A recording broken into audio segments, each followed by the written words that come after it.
Baik, Assalamualaikum warahmatullahi wabarakatuh. Waalaikumsalam.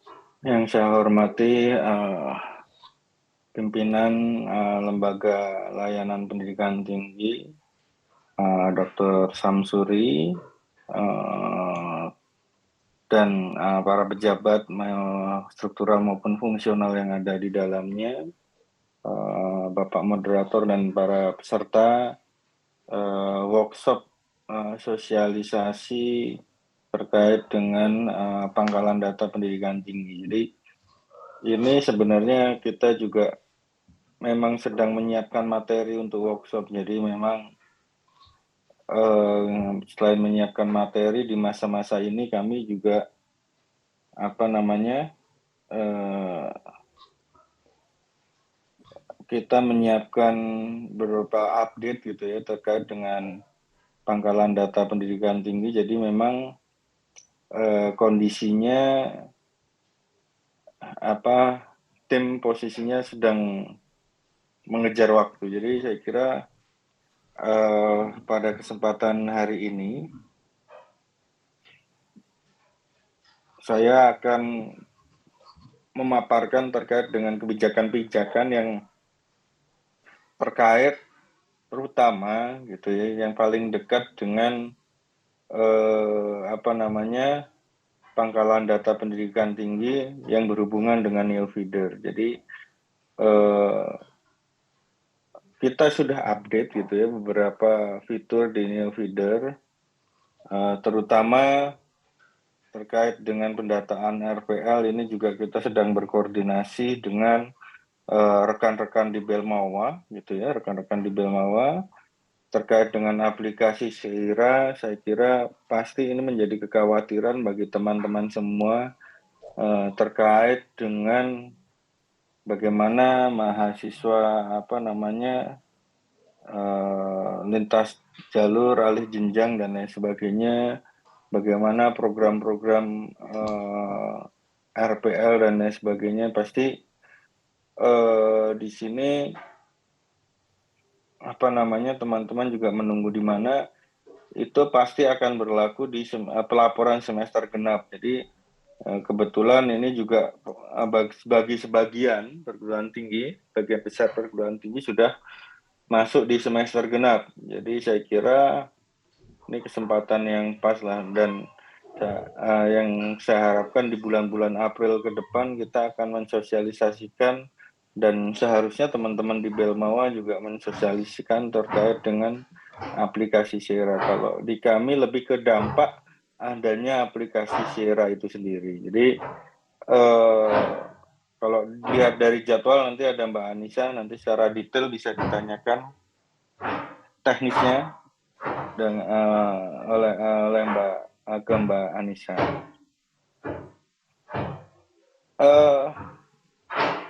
Saat ini teman-teman di Belmawa itu mengembangkan aplikasi yang namanya sera.kemdikbud.go.id. Ini saya kira teman-teman semua juga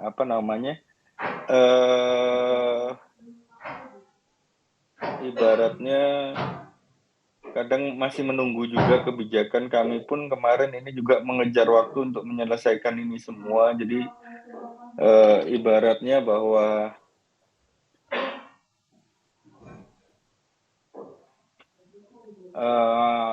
apakah ini sudah berlaku. Nah, ini kita mengacu pada permen terkait dengan RPL sebenarnya.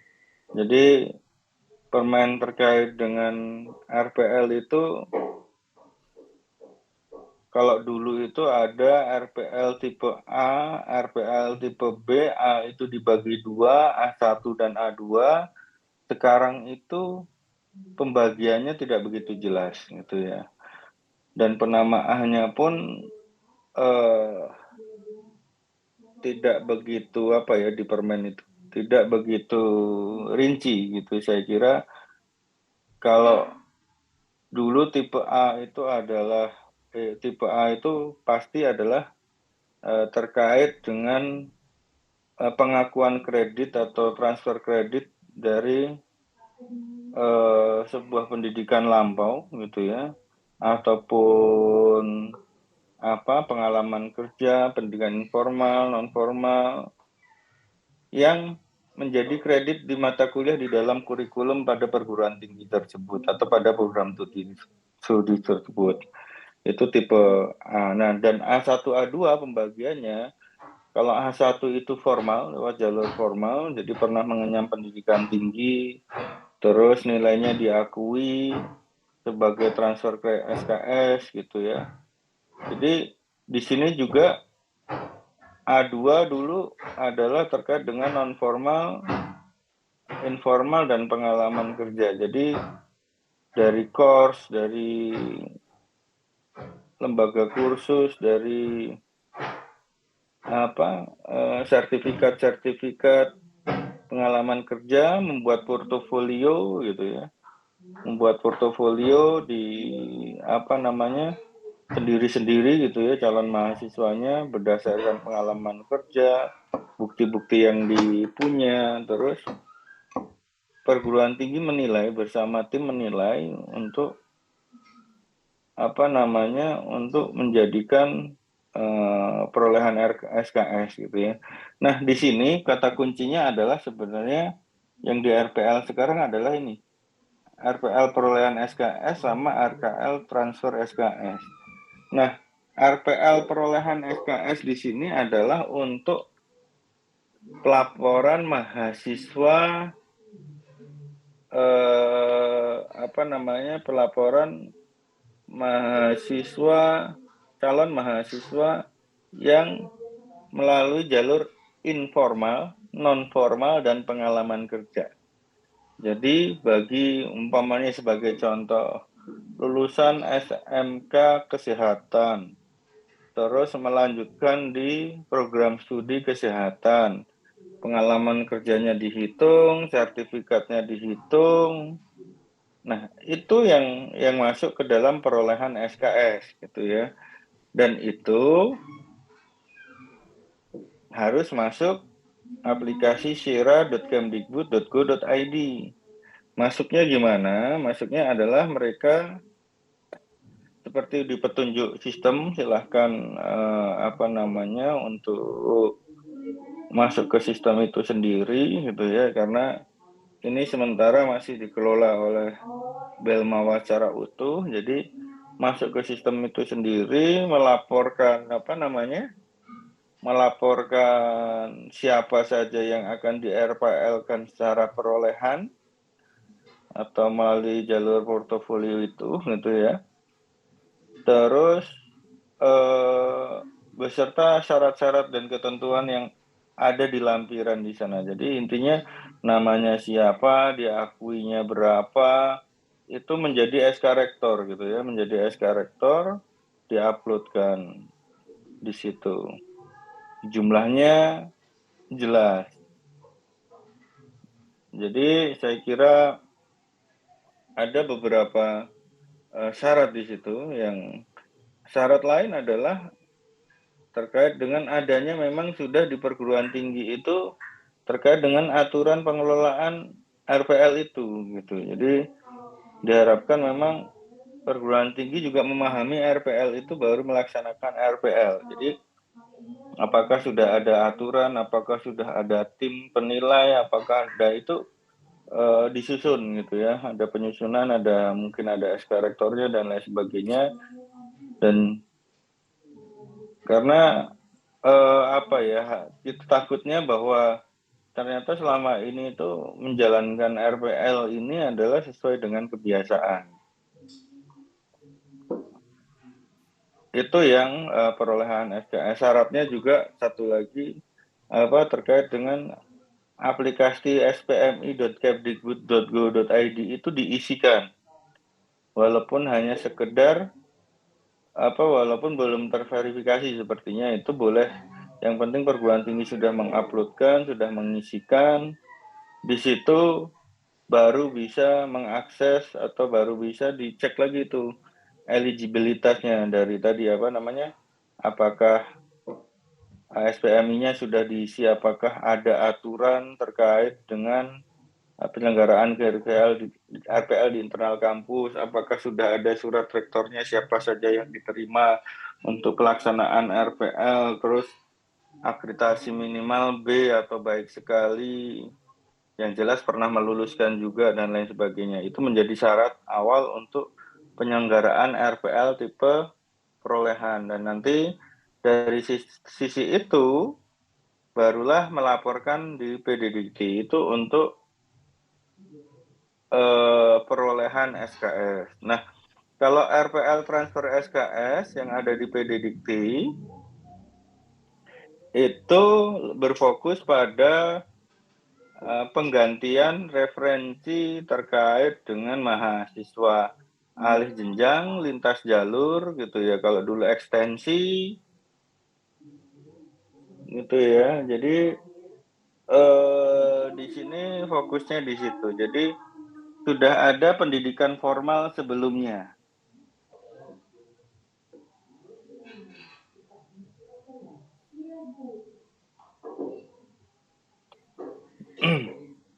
Syaratnya apa? Syaratnya ini lebih gampang, maksudnya dalam artian bahwa memang syarat utama dari dulu kalau mau menerima entah itu mahasiswa pindahan, mahasiswa alih jenjang, mahasiswa lintas jalur atau ekstensi, sebenarnya perguruan tinggi yang menerima itu harus harus memiliki prodinya harus memiliki akreditasi gitu ya, akreditasi dan pernah meluluskan. Jadi memang syaratnya untuk melaksanakan RPL adalah pernah meluluskan mahasiswa tersebut. Di PDDikti itu filternya juga sudah kita pasang. Jadi saya kira bagi teman-teman semua yang memang secara reguler gitu ya menerima mahasiswa transfer gitu ya atau mahasiswa alih jenjang gitu, itu silahkan memasukkan seperti biasa, tapi syaratnya kita sekarang udah kita filter bahwa prodi itu pernah meluluskan gitu dan terakreditasi. Jadi kita cek di mana datanya di kami di teman-teman PDDikti ngecek datanya itu di Ban BT apakah sudah terakreditasi. Mohon kalau memang ada persoalan terkait ada perbedaan hasil nilai akreditasi di Ban PT dan di PDDikti, mohon untuk segera dilaporkan ke teman-teman di LLDikti. Nanti kita dari sisi kita bantu untuk menyelesaikan, karena memang di Ban PT juga masih ada sedikit mungkin kesalahan perbedaan mengambil referensi.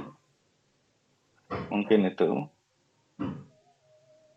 Nah, ini ketika dipaksakan untuk mendatakan, ketika syaratnya belum penuh gitu ya, itu data akan gagal disimpan. Jadi kita mengambil kebijakan ini karena memang permen itu sudah berjalan gitu ya, permen terkait dengan RPL ini sudah berjalan. Jadi mau nggak mau gitu ya, kita mengambil kebijakan yang sama dengan Belmawa untuk melaksanakan filter-filter tersebut.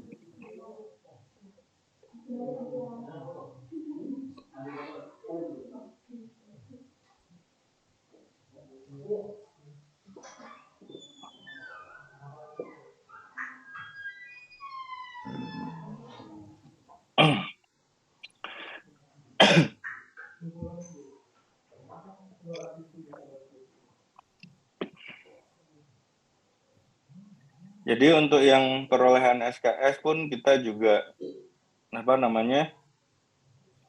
kita filter. Kalau ini kita filter melalui penginputan, kita cek di apakah jenis daftarnya apa gitu ya. Kalau ini juga kita cek juga, selain dari situ kita cek saat sinkronisasi data akan kita tahan di bawah, tidak akan kita naikkan di PDDikbud pusat. Di sinkronisasi akan gagal ketika memang syarat-syarat tadi yang sudah saya sampaikan itu belum terisi. Nah, kebijakan berikutnya adalah terkait dengan pendataan ekuivalensi nilai. Sekarang kita tambahkan kolom semester untuk memastikan bahwa nilai ekuivalensi itu punya semester, gitu ya. Umpamanya ini diekuivalensikan, oke lah kalau memang ini mahasiswa pindahan alih jenjang lintas jalur itu kan ada nilai transfer atau nilai ekuivalensi gitu ya. Itu dipastikan bahwa ini pada semester berapa. Terutama akan digunakan untuk pertukaran pelajar gitu eksternal. Karena apa? Karena kita juga ingin mengecek, karena umpamanya saat MBKM intinya kan kalau dulu bisa ditaruh di mana saja, tapi sekarang harus dipastikan bahwa pada semester yang tepat untuk apa? Untuk memastikan bahwa ada jumlah SKS di SNDikti kan maksimal berapa? 24 SKS per semester. Jadi kalau MBKM diakui umpamanya 20 SKS pada semester A semester 5, ternyata dia mengambil mata kuliah lagi lebih dari 5 SKS gitu ya. Jadi total ada 25. Jadi sebenarnya di sisi ini kita juga pingin bahwa karena kebijakan dari teman-teman MBKM dan Standar Nasional Pendidikan Tinggi itu membatasi kredit maksimal 24 SKS per semester ini, yang memastikan bahwa hal tersebut itu tidak terjadi gitu ya. Kenapa? Karena bisa jadi karena pengakuan 20 SKS kredit itu nggak serta-merta diakui 20 SKS gitu ya. Karena harus memenuhi syarat waktu, syarat kegiatan, dan lain-lain sebagainya. Jadi umpamanya ibaratnya ketika memang dia berkegiatan di luar, umpamanya cuma 3 bulan, dan kegiatannya itu nggak full time pada saat MBKM, yang tidak bisa dipaksakan untuk 20 SKS. Secara kualitas nanti akan buruk gitu ya. Jadi memastikan bahwa umpamanya kalau memang benar itu 10 SKS diakui ternyata memang masih bisa, atau 20 SKS diakui ternyata memaksakan diri juga untuk mengambil kuliah secara secara daring gitu ya, di penyedia kuliah daring melebihi itu ya, itu akan sulit karena ibaratnya bahwa kita bekerja full time untuk mendapatkan 20 SKS itu juga sudah berat, terutama yang flagship gitu ya.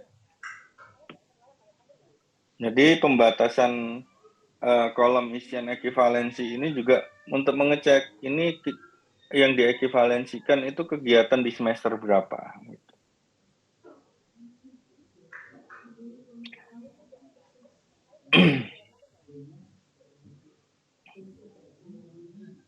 Nah,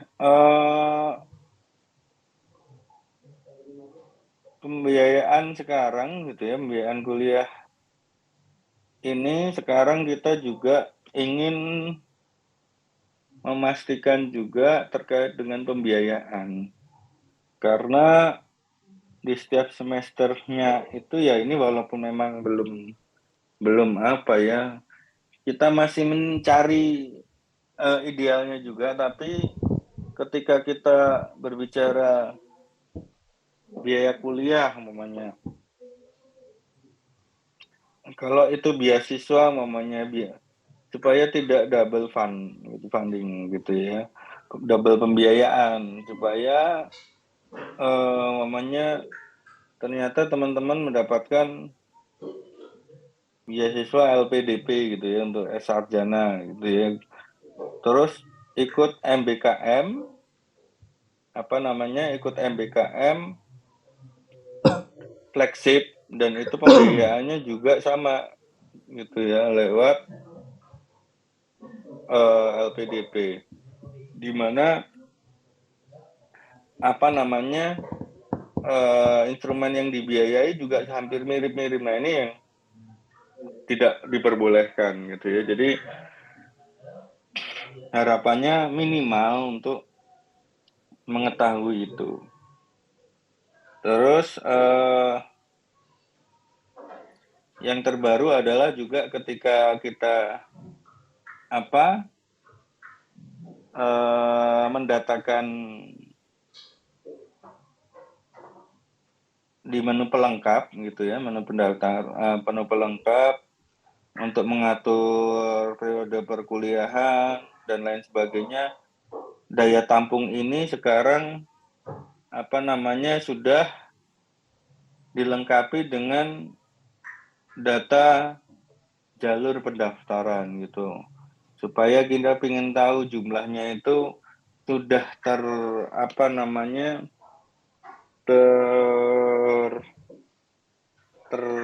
tertata atau belum, atau memang prosesnya itu berjalan gitu ya, sampai minggu berapa itu masih sampai bulan sekian gitu ya, belum ditutup juga. Ini kita ingin tahu juga bahwa sudah terencana atau tidak gitu, karena kan harapannya dengan adanya target mahasiswa baru, ikut seleksi berapa, daftar ulang berapa, ini juga akan bagian dari data analisis kami gitu. Nah, yang mungkin yang udah tertata di sini kan PTN. Jadi saya kira PTN juga tentunya lebih wajib mengisi ini. Nah,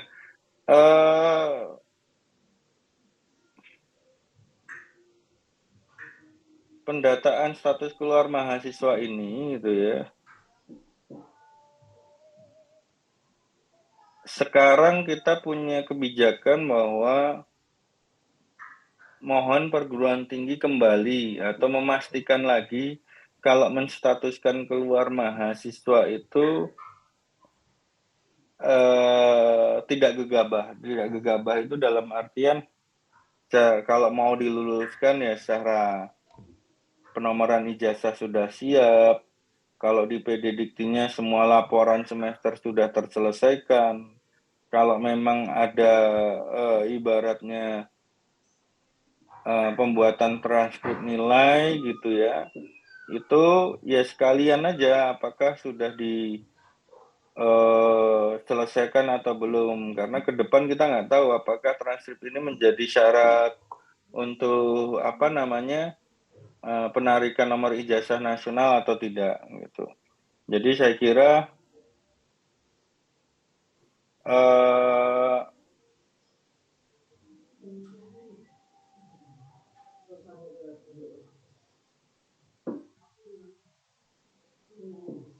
ini perlu diperhatikan karena ketika sudah sinkronisasi gitu ya, data ini tidak akan bisa dirubah melalui feeder gitu ya. Harus melalui penomoran perubahan data mahasiswa atau PDM, walaupun teman-teman di LLDT punya akses ke situ, tapi ya ibaratnya itu mungkin bagian dari penilaian kita juga ke suatu perencanaan yang tertata atau tidak gitu ya. Jadi umpamanya meluluskan tiba-tiba, atau selama ini memang meluluskannya untuk mencari sesuatu juga, apakah mengakali sesuatu. Jadi mohon untuk kembali lagi kalau mengeluarkan mahasiswa, entah itu CUT, entah itu DO, entah itu apapun gitu ya, pastikan lagi bahwa itu mahasiswanya memang udah disiap dikeluarkan atau siap untuk diluluskan kalau lulus gitu ya. Jadi nantinya atau mungkin sekarang sudah ada itu di pddikti.admin.kemdikbud itu menu di pembelajaran perubahan data mahasiswa yaitu perubahan jenis keluar. Jadi perubahan jenis keluar ini bukan kenapa-kenapa, tapi daripada juga perguruan tinggi membuka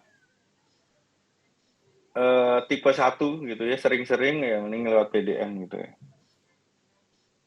Nah, ini pendataan Kampus Merdeka. Sekarang yang MBKM di internal kampus sendiri gitu ya, itu juga sudah bisa diakui sebagai kampus merdeka. Dengan cara apa? Dengan cara memastikan bahwa ada umpamanya saya punya mahasiswa di Prodi A, namanya David gitu ya, mau mengambil mata kuliah di Prodi B. Nah, silahkan Prodi B membuat mata kelas perkuliahan di PD Dikti gitu ya, membuat kelas perkuliahan di PD Dikti dan mahasiswa dari Prodi A yang atas nama David itu boleh mengambil mata kuliah itu sebagai MBKM dan AKM-nya itu adalah kampus merdeka. Sehingga apa? Sehingga kita juga dari sisi teman-teman di pusat bisa mendeteksi bahwa dia mengambil mata kuliah, kita lihat dari kelas kuliah siapa yang buat gitu ya. Kita kalau dari pusat kita melihat ini kelas perkuliahan ini siapa yang buat? Oh, Prodi B, oh Prodi Biologi. Ternyata ini anak informatika ngambil mata kuliah biologi, namanya. AKM-nya MBKM. Nanti kita juga akan secara otomatis mengenerate anak ini melaksanakan MBKM dengan nggak ada perbedaan ya di pelaporan, apalagi teman-teman yang sudah menggunakan web service gitu. Yang penting adalah grade kelasnya adalah kelas di perguruan tinggi lain, di prodi lain, terus status mahasiswa yang mengikuti adalah MBKM. Nah, ini yang kedua adalah pengisian yang pertukaran pelajar. Nah, ini sekarang pertukaran pelajar data sama seperti kemarin gitu ya. Mendatakan kampus merdeka, mendatakan aktivitas, memilih jenis aktivitasnya apa, terus dipulang mendapatkan nilai hasil konversi kegiatan pertukaran pelajar yang gitu ya, yang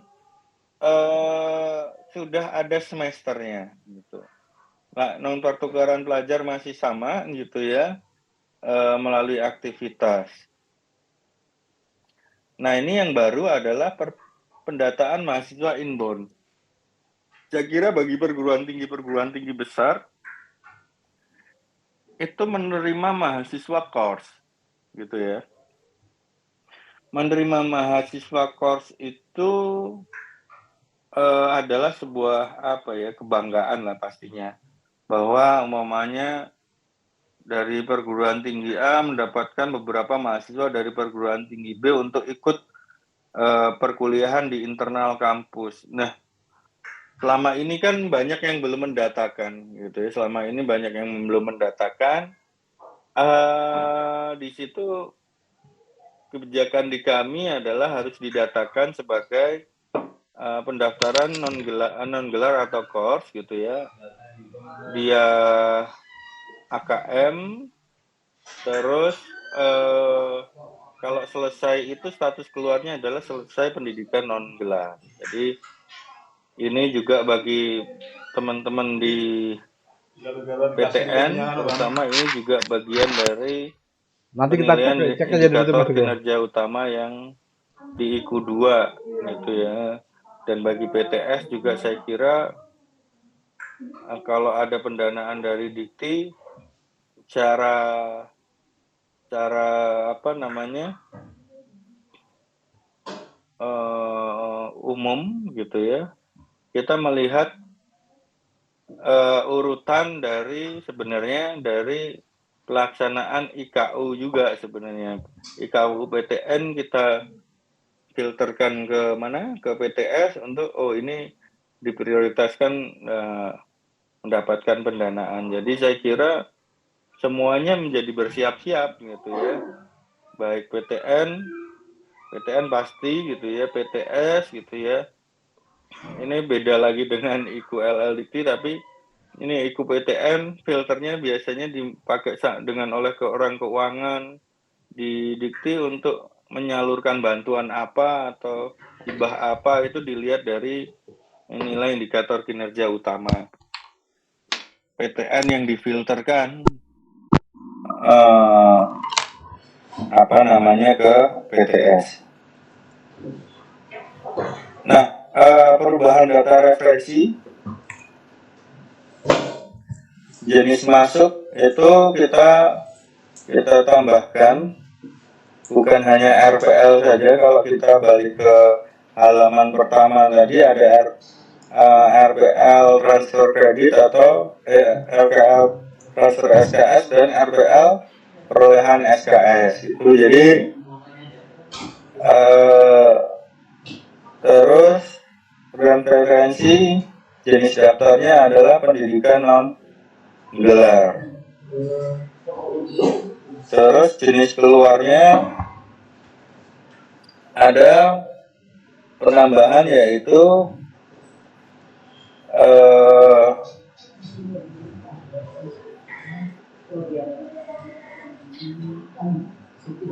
selesai pendidikan non gelar, tapi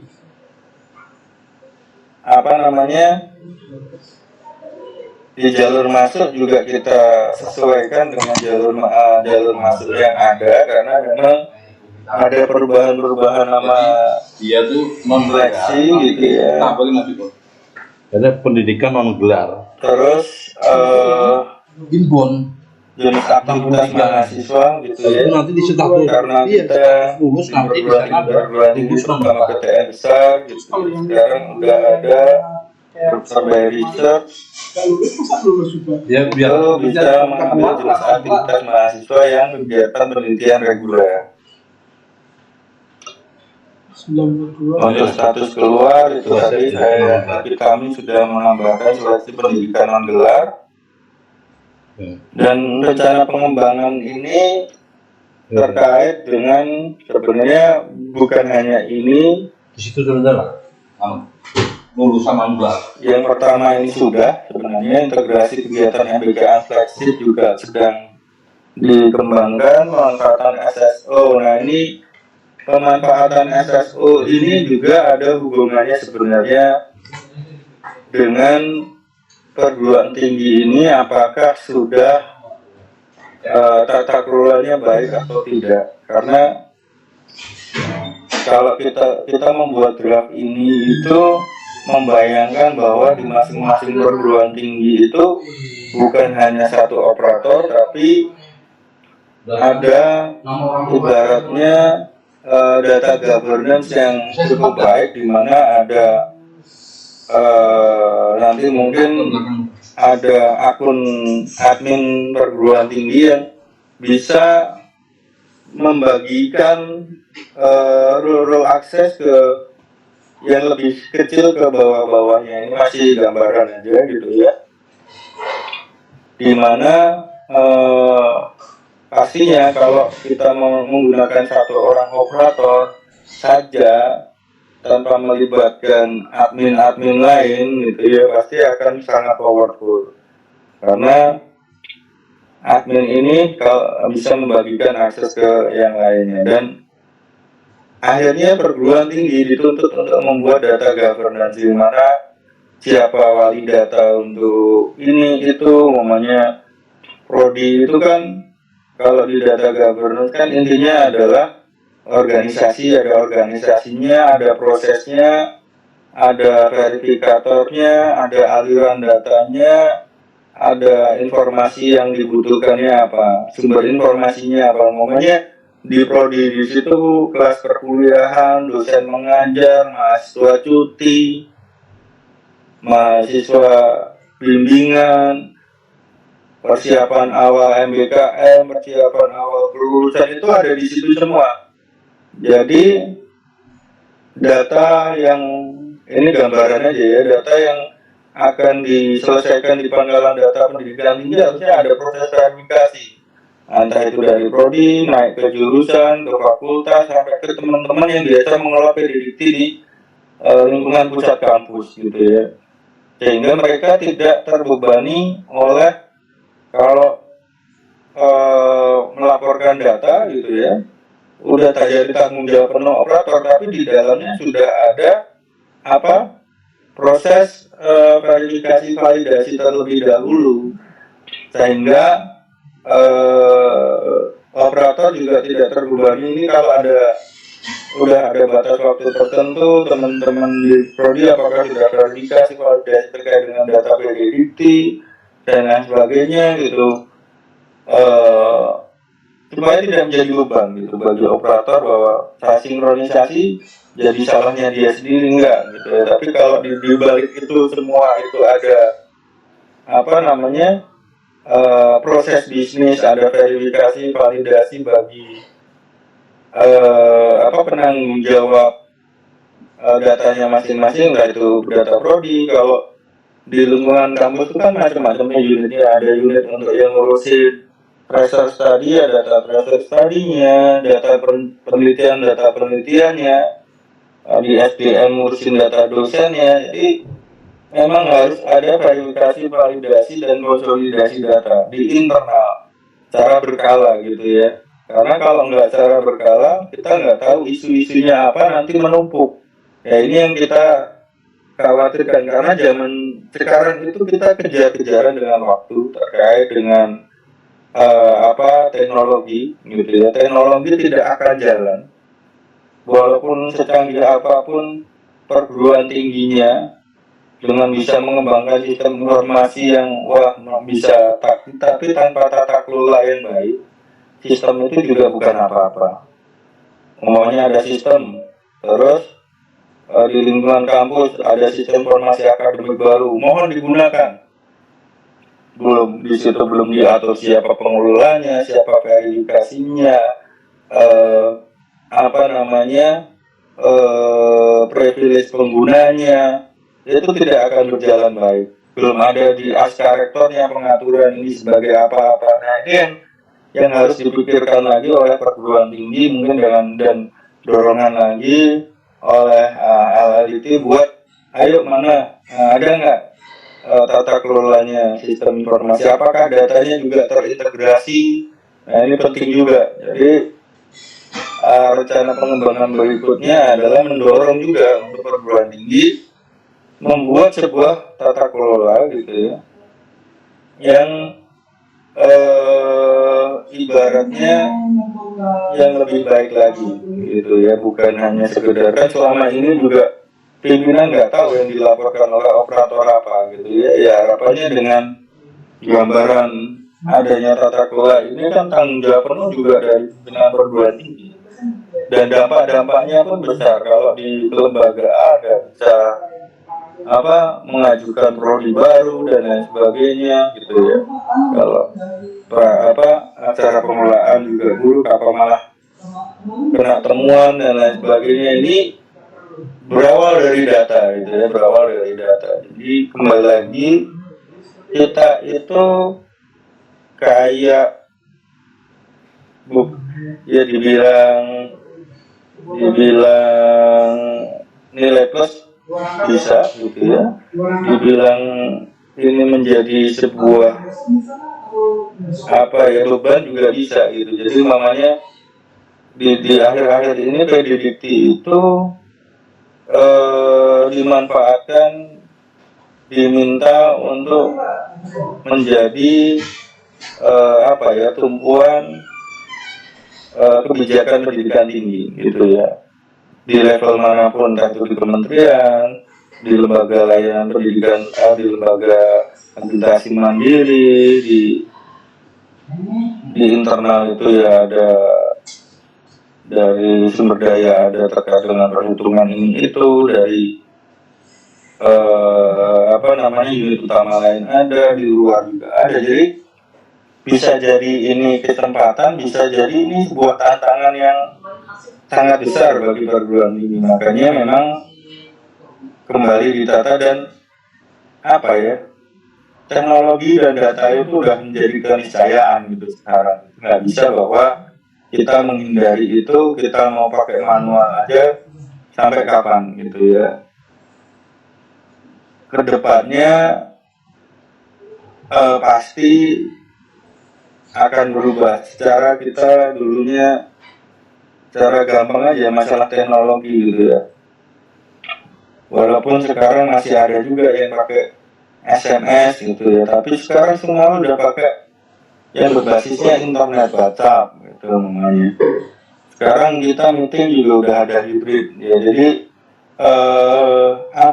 ibaratnya corona juga ada dampak juga terhadap teknologi. Jadi memang mohon kembali bahwa bagi perguruan tinggi menata kembali minimal penataan verifikator, validator, tanggung jawab di masing-masing prodi. Jadi anggap saja ini adalah tugas rutin ya, anggap kalau memang mau seperti itu, karena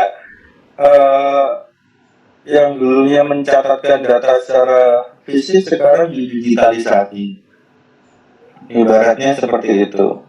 Dan